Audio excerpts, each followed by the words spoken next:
Bos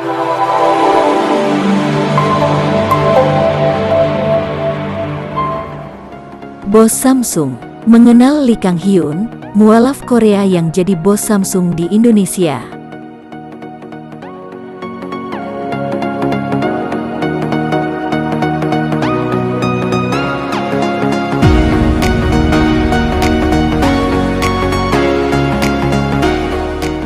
Sebelum kita lanjut, sudi kiranya teman-teman tekan tombol like and subscribe supaya tidak ketinggalan video-video dari Berita Sia. Jangan lupa loncengnya ya.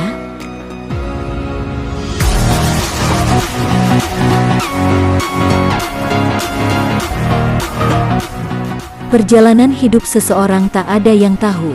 Bahkan, bisa saja menemukan hal yang ia cari di tempat yang tak pernah terpikir sebelumnya.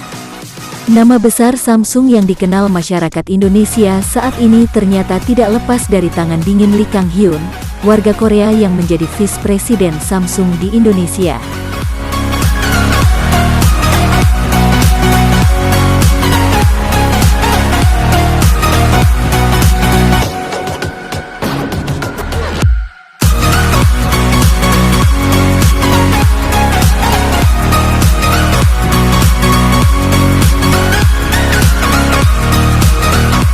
Ternyata perjalanan karir Lee dan kecintaannya terhadap Indonesia berawal dari ajang pena. Saat itu pria ini mempunyai sahabat yang berasal dari Aceh, Indonesia. Pada 1989 akhirnya ia memutuskan untuk mengunjungi temannya itu di Aceh. Sambutan hangat dan keramahan keluarga sahabat penanya membuat Lee betah berlama-lama tinggal di Indonesia. Dan saban tahun, ia pun bertandang ke rumah sahabatnya tersebut. Bahkan ketika sudah kembali ke Korea, ia selalu mengingat kebaikan dan keramahan orang Aceh yang membuat Lee berniat untuk kembali lagi. Lee mengaku punya keinginan kuat untuk bekerja di Indonesia. Karena itu, ketika diterima di Samsung pada 1991, ia menyampaikan hasratnya tersebut. Berbekal pengetahuannya tentang Indonesia, cita-citanya dapat cepat terwujud. Samsung mengirimnya untuk bertugas di Indonesia pada 1993.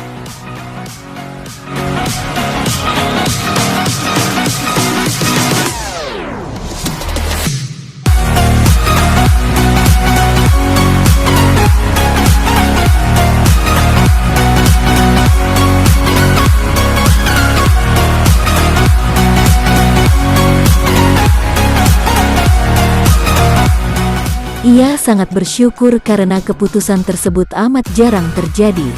Biasanya Samsung akan mengirimkan karyawannya untuk bertugas di luar negeri bila telah bekerja cukup lama, minimal 10 tahun.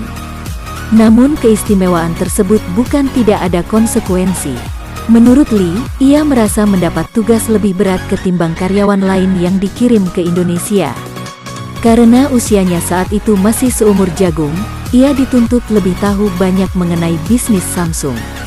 Di saat yang bersamaan, Lee diharuskan mengetahui segala aturan dan kebijakan bisnis yang dibuat oleh pemerintah Indonesia.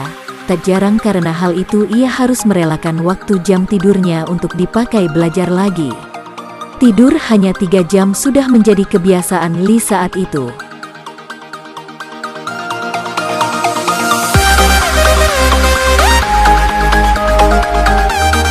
Di kalangan pewarta senior dan karyawan, Lee kerap disapa Pak Haji. Tapi sebenarnya, ia belum benar-benar pernah berangkat menunaikan ibadah haji ke Tanah Suci. Namun, ia telah 2 kali menjalankan ibadah umroh dan mengaku mendapatkan pengalaman spiritual yang tidak bisa dilupakan.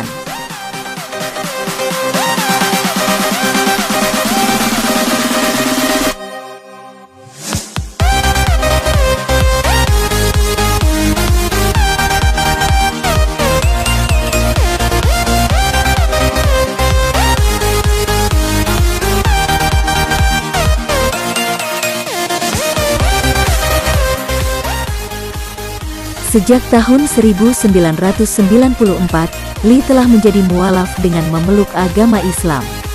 Ia pertama kali mengenal Islam dari salah satu temannya asal Aceh. Saat itu ia melihat banyak anak-anak yang disekolahkan dan diberi ajaran agama secara gratis oleh ayah temannya. Bahkan ibunya itu mendirikan sebuah panti asuhan di Aceh. Dari sanalah Li berpikir untuk mempelajari Islam lebih dalam karena melihat perilaku yang ditunjukkan keluarga tersebut. Akhirnya ia pun memutuskan untuk menjadi mualaf dengan mengucapkan 2 kalimat syahadat di Masjid Agung Sunda Kelapa. Pada awal menjadi muslim dirasa Li cukup berat, terutama saat bulan Ramadan dan terkait tradisi minum orang Korea.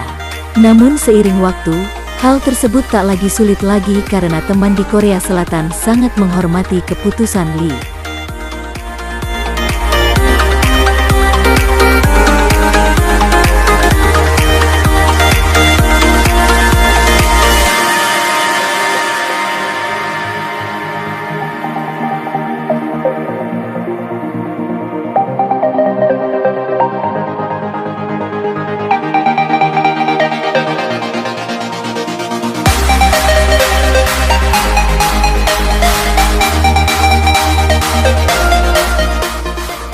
Menikah dengan perempuan Indonesia.